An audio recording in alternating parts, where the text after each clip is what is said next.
name is Amanda Fawell. Thank you so much for coming. I'm really excited to finish out our cabaret this afternoon.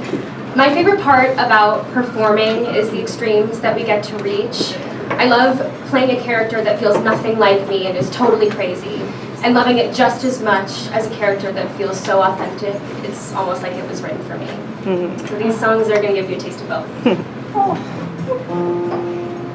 Charley's a nice boy, a dear boy, a sweet boy, a fine boy, a good boy through and through. Charley's a nice boy, a dear boy, a sweet boy, a good boy, so loyal and so true. I am his one girl, his one girl.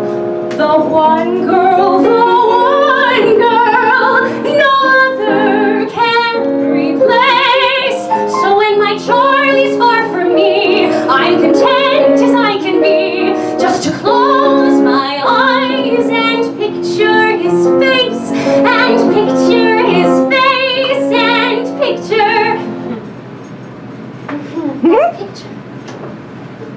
that picture. That picture of that woman, that picture of that woman on the piano in his room. That picture of that woman wearing tights and a vulgar ostrich blue. That woman, that hussy of a woman, the woman in the picture in his room. Oh, the shame of it, a woman in his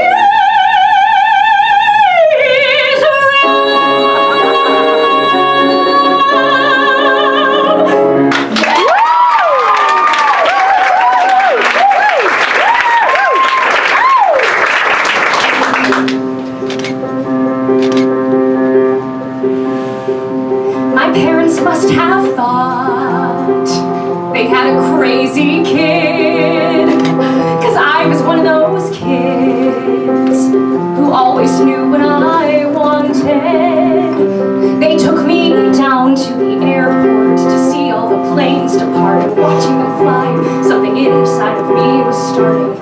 I was 8 when I told them that I'd be a pilot, but I was too young and too short, and there were no female captains. And my dad said, be patient, he said, just see what happens. But I took my first lesson, came down from the sky, and told my mother I'd fly for the rest of my life. And suddenly I'm in the cockpit. Suddenly everything's changed. Suddenly I'm not too young or too short, and the passengers in the back don't complain. Suddenly I'm flying company charters. Suddenly everything's high. Suddenly there's nothing in between me and the sky. American Airlines had the prettiest planes, so I applied as a flight engineer. But those World War II pilots, they all complained. They said girls shouldn't be in the cockpit. Hey lady, hey baby, hey, why don't you grab us a drink? And the flight attendants were my friends back then, and they said, are you better than us, do you think? But I kept getting hired, and the World War II crew, they retired, and the girls all thought much higher of me. 1986, the first female American captain in history. Suddenly I'm in the cockpit. Suddenly